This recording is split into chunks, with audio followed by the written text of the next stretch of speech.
자, 유럽의 위대한 변화가 오고 있습니다. 독일의 실체와 무게가 폭로가 됐죠. 제가 며칠 전에 다 보여드렸죠. 그 우르슬라 지금 EU 사무총장, EU 무슨 위원장, 그 입만 뻥끗하면은 뭐 러시아 비판하지만 불과 4년 전에 메르켈 충복으로서 노르트 스트림 2를 옹호하는 발언을 하잖아요. 메르켈은 뭐 거의 뭐 여자 간첩보다 더 간첩스러운 그런 존재고, 슈레더는 남자 간첩보다 더 간첩스러운 존재고, 그러니까 슈레더 때부터 독일 총리 슈레더 때부터 메르켈까지, 메르켈이 2005년에 들어왔고 슈레더가 1990년대 말에 들어왔으니까 독일이 20 몇 년을 남자 간첩보다 더 간첩스러운 슈레더와 여자 간첩보다 더 간첩스러운 메르켈의 그걸 받으면서 완전 이상하게 간 거예요. 이 독일은 미국에 대한 어떤 독일 사람들 안에는 미국에 대한 어떤 반감이 클 거예요. 그 히틀러가 죽었을 때 자살한 독일인이 10,000명쯤 돼요. 아마 그건 이제 저기 뭐 일본에서는 그런 통계를 안 뽑아서 안 나왔지만 일본은 좀 더 될 거고요. 미국 주도 세계 질서를 흔들기 위해 러시아를 키우려고 했다고 보입니다.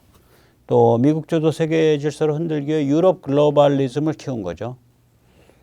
그래서 러시아 키우기와 그 글로벌리스트 위선, 뭐 기후종말론 이런 것들이 결국 우크라 전쟁을 불러일으킨 주역이죠. 전 그래서 메르켈과 슈레더가 사실상의 전범이다, 그렇게 생각을 합니다.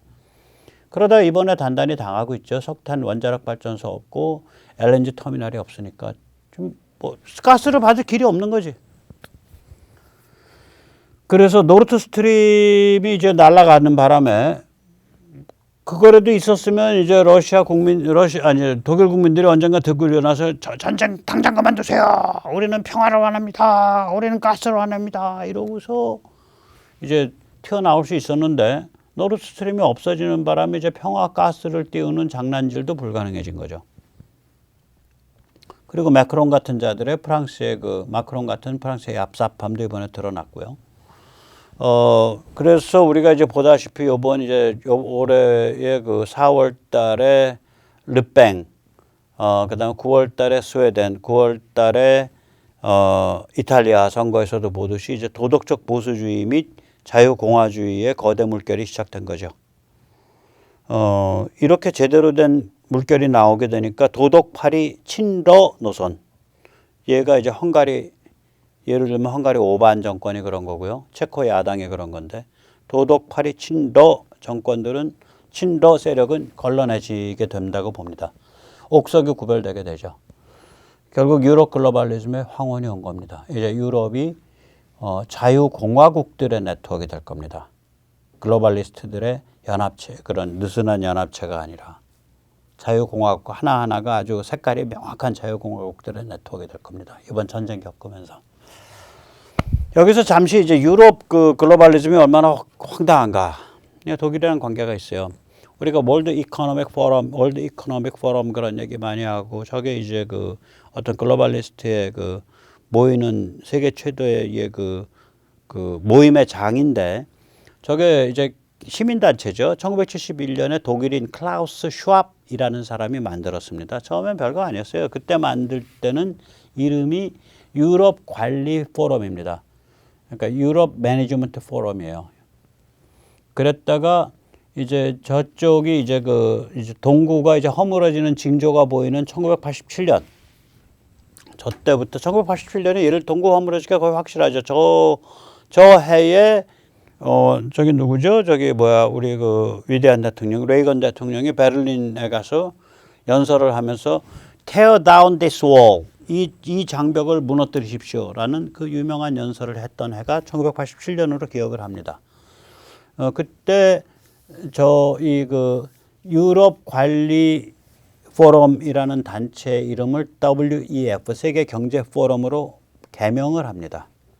그리고 1990년경부터 그때는 이제 동구 다 이제 뭐 자유화되고, 그 다음에 유고슬라비아 막 무너지고 이럴 때요. 그리고 이제 소련 자체도 흔들흔들할 때죠. 소련은 91년에 공식적으로 무너졌죠.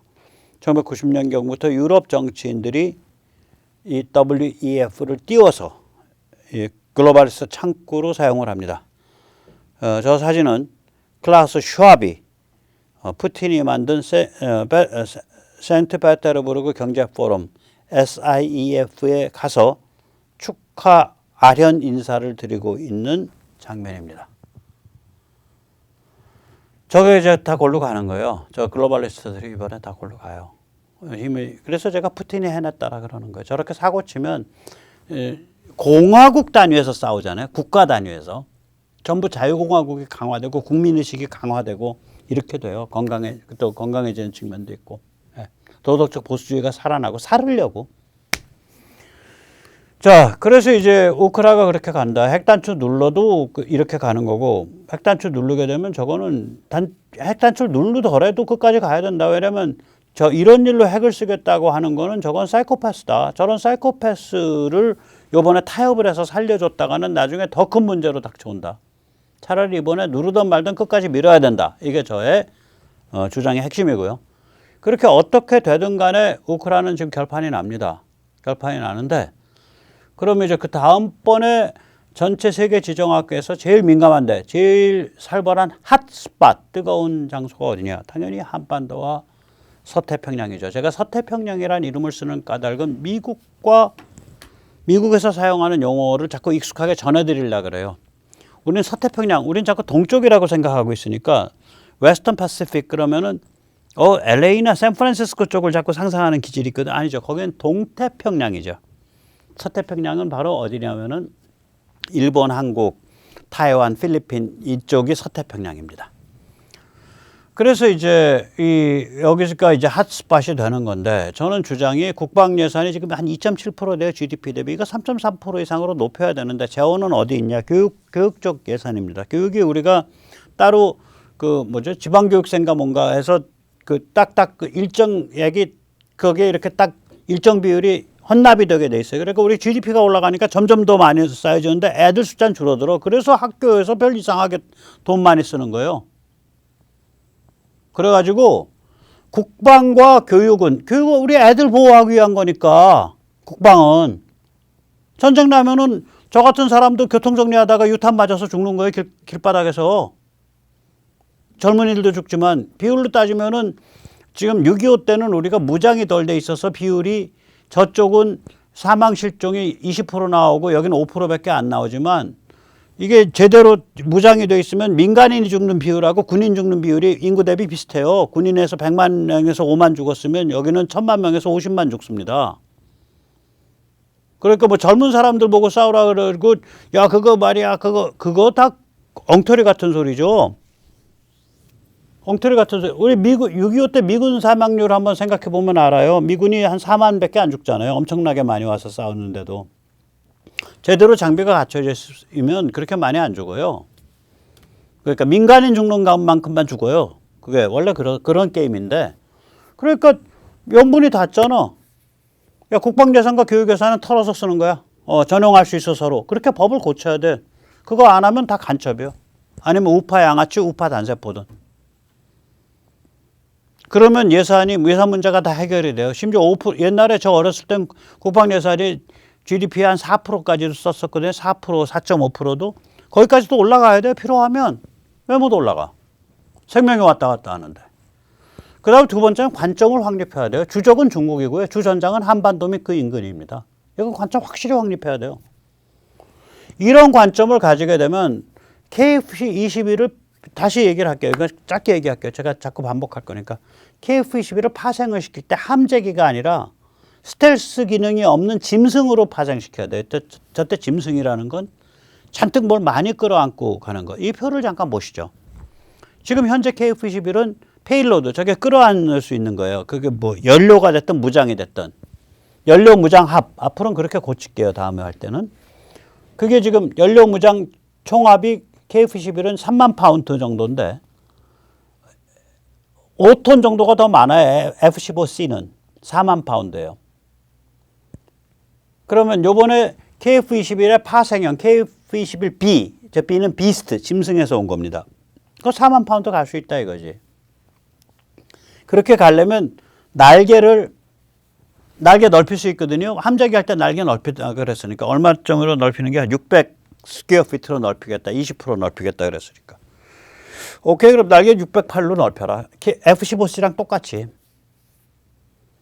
그럼 날개 높이고 뼈대 좀 강화해. F-15C가 뼈대가 강하거든요. F-15C가 비행기 크기가 KF-21보다 커요. 그러니까 저기도 골조 강화하는데 F-15C만큼 집어넣으면 돼. 많이 집어넣어봐요. 그러면 공중량이 좀 늘죠. 그래서 공중량 F-15C랑 같아질 정도로 저거 강화해. 28,000 파운드. 그 다음에 이제 KF-21에서 사용되는 엔진이 있어요. F414 엔진. 근데 그거가 EE로 공동 개발해서 업그레이드 할 수가 있는 처지입니다. 저희가 그걸 업그레이드하면 20%가 늘어나요. 그러면 저게 드라이 추력일 때 31,200파운드가 돼서 드라이 추력일 때 F-15C보다 한 2,000파운드 높습니다. 아, 좋은 거죠. 왜 그러냐면 F-15C가요. 저거 가지고서 저기 슈퍼크루즈가 돼요. 슈퍼크루즈라는 건 뭐냐면 드라이 추력, 즉 애프터버너라는 건 뭐냐면 한번 떼서 나간 거를 2차 연소실에다 집어넣고서 그냥 기름을 부어 놓는 거예요. 진짜 기름 낭비하는 거예요. 버너 다음에 또 한 번 뗀다 그래서 애프터버너입니다. 그게.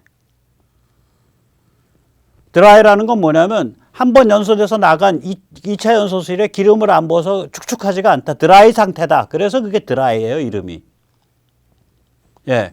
그러니까 드라이 애프터버너를 하게 되면 그냥 엔진 시뻘겋게 달아오르기 때문에 항상 애프터버너 상태로 못 가요. 그러니까 결국은 평상시에 비행기가 날아갈 수 있는 속도는 애프터버닝 안 하고 날아갈 수 있는 속도는 드라이 추력을 갖고 봐야 돼요. 저 드라이 추력이 31,000이나 가고 있기 때문에 저희가 슈퍼크루즈가 될 거라고요. 슈퍼크루즈라는 건 뭐냐? 애프터버너 안 떼고서 초음속으로 갈 수 있는 거. 그게 이제 전투기에서는 굉장히 좋은 것 중에 하나예요. 근데 뭐 요새는 그것도 중요하지 않아요. 예를 들면 F-35 슈퍼크루즈 못 합니다. 그 다음에 AB 추력도 애프터버너 추력도 보면은 47,000 대비 52,000이니까 이쪽이 훨씬 강하잖아요. 지금 저기 F-15C가요. 최고 속도가 저 AB 추력하면서 최고 속도 할 때 음속에 2.5배 나오거든요. F-21이 지금 음속에 1.8배잖아. 물론 비행기 형체가 달라서 얼마나 따라갈 수 있을지 몰라도 제 생각엔 저 정도로 애프터버너가 한 5,000파운드 이상 더 나온다 그러면 아마 음속에 2.5까지도 갈 거다. 과연 그게 이제 기체가 견딜 수 있냐 없냐 그건 이제 그 기체 설계 때 기골 강화할 때 이제 고민해 볼 일이고요. 자, 그러니까 버너 힘도 좋아. 날개 익면도 면적이 같아. 그러면은 최대 이륙 중량도 최소한 같다고 봐줘야지. 사실은 저거보다 최대 이륙 중량 높을 수 있어요. 버너 힘이 좋으니까, 엔진 힘이 좋으니까. 같다고 봐주면은 최대 이륙 중량이 68,000파운드 나온다. F-15C랑 똑같이. 그러면 뭐 연료랑 저걸 채워넣을 수 있는 거, 연료랑 무기 채워넣을 수 있는 거를 연료랑 무기 채워넣을 수 있는 그 총합의 페일로드의 총합이라는 건 최대 이륙 빼기 공호 중량이니까 공중량이니까 결국 양쪽 다 4만 파운드 나온다. 즉 다시 말하면 지금보다 10,000파운드 이상 많이 나와요. F-21B가 되면. 그런데다 더 재밌는 건 뭐냐. 내부 연료 탱크를 넓힐 그 자리가 있어요. 지금 F-15C는요. 연료 탱크를 아래에 2개를 차고 나가요. 2개까지 찰 수 있어요. 저게 300갤런짜리를. 근데 바깥에 그렇게 그 자리엔 폭탄 채우고 여러 가지 종류로 아래는 전부 스텔스 포기하는 거니까 스텔스 무장창에다 집어넣을 수 있고 그 날개 면적 늘어난 데다 집어넣으면 제가 대충 환산을 해보면 무게로 따져가지고 무려 8,000파운드 이상 연료를 더 넣을 수 있어요. 지금 12,000파운드 넣거든요. 그러면 무려 몇 프로야? 70%가 더 증가한 거 아니야. 8,000파운드가 증가. 19,849파운드인데 저러면 F-15C가 300갤런이요. 300갤런이 아마 한 1,200, 한 2,000파운드, 2,000, 이제 1,200이니까, 그렇죠. 1,200이다. 한 1톤 될 겁니다. 파운드로 한 2,000파운드 나올 거예요. 안에 채워넣는 게 300갤런이면. 그러면 그 2개 했으니까 4,000파운드 더 집어넣고 F-15C가 저게 항속거리가 그 보조연료통까지 다 뽑아 썼을 때 제가 아마 4,500km 갔거든요. 그러니까 다시 말하면 17,000파운드 갔고 근데 우리는 19,000파운드, 2만 파운드 갖고 그럼 거의 5,000km 간다는 소리예요. 4,500에서 5,000km 사이 나와요. 싣는 거는 F-15C만큼 싣고. 그리고 가격은 F-15C EX 요새 버전들이 1억 달러 이자 저짝이에요. 가격은 F-15C보다 한 3, 4천억 싸고 최소한 1억 달러면 1억 4천억인데 저희가 한 900억이면 파니까 1,400억인데 우리는 900억.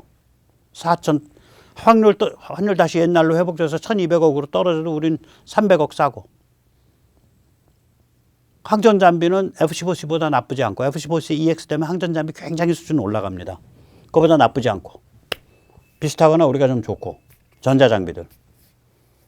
유지 보수비 우리가 물론 쌉박하게 튼튼하게 만드니까 우리가 훨씬 싸고 F-15C보다 한 3분의 2밖에 안 나오고 F-15C가 한 시간당 한 2만 달러 나올 텐데 우리가 한 2, 3천 달러 뭐 이 선에서 막을 수 있으면 왜 그걸 막을 수 그 정도 선이 될 수 있다고 보냐면 그 F-15 쟤랑 엔진이 똑같은 쌍발 KF-21 그가 슈퍼넷이 그렇잖아요. FA-18이 걔가 15,000에서 2만 한 2천 달러 수준이에요.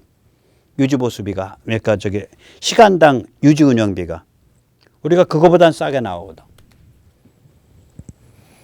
그래서 저게 F-15C가 굉장히 많이 팔리고 있는 비행기고 전 세계적으로 저거 미국이 아무 데나 안 팔아요. 저거 전략성이 강해서 그럼에도 불구하고 미국이 쓰는 거 전 세계적으로 한 거에서 저게 한 4,500대 만든 비행기거든요. 베스트셀러예요. 저게 왜 그러냐면 기동성 F-35보다 좋아요. 싣고 올라가서 때릴 수 있는 힘, 비스트 모드 F-35보다 좋아. 운영비 F-35보다 좋아. 운영비 더 싸 훨씬. 그래서 쟤는 요번에 미 공군이 무려 114대나 추가 주문하잖아요. 저 굉장히 오래된 비행기인데도. 근데 쟤 못지않고 쟤보다 싸고 쟤보다 더 약간씩 좋은 점이 있는 비행기인데 가격이 싸고 유지운영비가 작게 든다. 쓸만하지. 근데 항속거리는 뭐 보조연료 탱크 그 보조연료 탱크 같은 거 안 채워도 기본 뱃속에만 집어넣어도 그냥 한 5,000km 날아가는 놈이야. 무섭죠. 저런 게 있어야 중국을 주저앉히죠. 그러니까 파생을 함재기로 할 일이 아니라 저 비스텔스 짐승 F-15보다 더 F-15스러운 그쪽으로 파생시킬 수가 있어요. 저 우리 비행기가. 좋은 비행기입니다. 원단이. 저기 함재기 항모 이런 거 다 잊어버리자. 자꾸 말씀드리지만 중국의 반지역 접근 거부 A2AD가 1차 방어선만 해도 보르네오 섬에서부터 저기 사할린까지 연결되는데 2차 방어선은 저기 필리핀 루선 섬으로 해가지고 저기 큐슈 위로 해서 우리 동해 독도가 다 들어가는데 2차 방어선 안에 3차 방어선 중국이 목숨 걸고 지키는 3차 방어선이 우리 서해안과 서해 전체와 제주도가 다 들어가는데 3차 방어선만 돼도 중국이 우리 항모를 때릴 수 있는 무기가 뭐 한 너댓 종류 돼요. 지대함, 공대함, 잠대함, 연안 방어 크루즈 미사일 4종류가 나옵니다. 지금 알려진 무기로만 해도 무기 종류로 그 무기의 범주로요. 내범주의 무기가 있어요. 저 안에는 저것도 안 친 거예요. 저게 뭐야? 탄도미사일. 그러니까 대함 탄도미사일은 안 친 거예요. ASBM은. 그래서 우리가 이제 이거는 모르고 하는 사람 같으면은 그냥 모르니까 항모 함재기 얘기하나 보다는데 아는 사람이 그런 소리 하면 저건 약간 감첩스럽다. 혹은 카이가 그런 걸 좀 떠들었다 그러면 저건 뭔가 딴 뜻이 있는 거다. 다시 말하자면 영국 같은 데를 꼬셔가지고 어저께 말씀드린 대로 F-15 같은 종류로 짐승을 만들기 위한 그 연구 개발비를 영국 쪽에 좀 일부 함재기 만들어준다 그러고 부담시키는 것. 저게 거의 비슷해요. 기골 강화랑 뭐 엔진 이런 업그레이드 이런 것들이. 아무튼 이번에 우크라 전쟁의 방향은 정해졌습니다. 남아있는 건 이제 푸틴이 단추를 누르냐 안 누르냐가 남아있습니다. 그런데 저는 사실 배팅하라면 못 누른다로 봅니다. 푸틴이 그렇게 미친 그거여도 그 밑은 다 미친 게 아니니까 밑에 그 명령 체계를 타고 날아가야 되니까. 그리고 아마 푸틴이 관짝에 이제 거의 한 발 걸쳤다고 봅니다. 그리고 설사 만약에 뭐 누른 일이 발생한다고 하더라도 우리가 그것에 대해서 각오해야 된다. 왜냐? 이때까지 존재하지 않은 그런 핵 사용의 그 용도를 주장하는 미친 자다. 사이코패스다.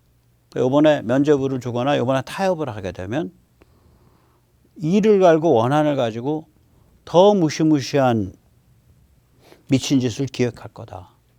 그리고 북한이나 시진핑 인민해방군은 한없이 날뛰게 될 거다. 그리고 세계 질서는 완전히 개판 날 거다. 타협해서 결코 간단다. 끝까지 가는 수밖에 없고 아마 이 같은 입장이 그 아까 말한 RSG 그룹, 그러니까 Reactive Strategy 그룹, 반응형 전략 그룹에서도 그럴 거고 그쪽에 영향을 미쳐서 나토나 유럽도 이 같은 전략으로 다 일제 단결해 있을 거다. 그래서 마음 단디 먹고 갑시다. 그런데 우크라이나가 정리되고 나면 그 다음에 핫스팟은 바로 여기다. 한반도와 인근 해역이다. 국방예산 올려야 되고 국방예산 올릴 수 있는 길은 법을 고쳐서 교육 쪽에 그 재원 만들어지는 것과 국방비를 통합해서 서로 상호 전용 운영할 수 있게 해야 된다. 그래야 전체적으로 세율 부담을 안 올리고도 남는 재원을 가지고 국방 예산을 쓸 수 있다. 그리고 기본적인 기본관념을 주적은 중국이고 주전장은 한반도와 인근 해역으로 규정을 해야 되고 모든 무기 체계는 어떻게 하면 중국을 주저앉힐 수 있냐, 어떻게 하면 중국에 대해서 치명적인 억지력을 그러니까 fatal, important, fatal deterrence, 치명적 억지력을 발휘할 수 있냐 거기로 초점이 맞춰져야 되고 그 사례 중에 하나가 KF-21을 변조한다면 F-15보다 더 F-15스러운 짐승, 비스텔스 짐승으로 변조시켜야 된다. 오늘 여기까지 모시겠습니다. 감사합니다.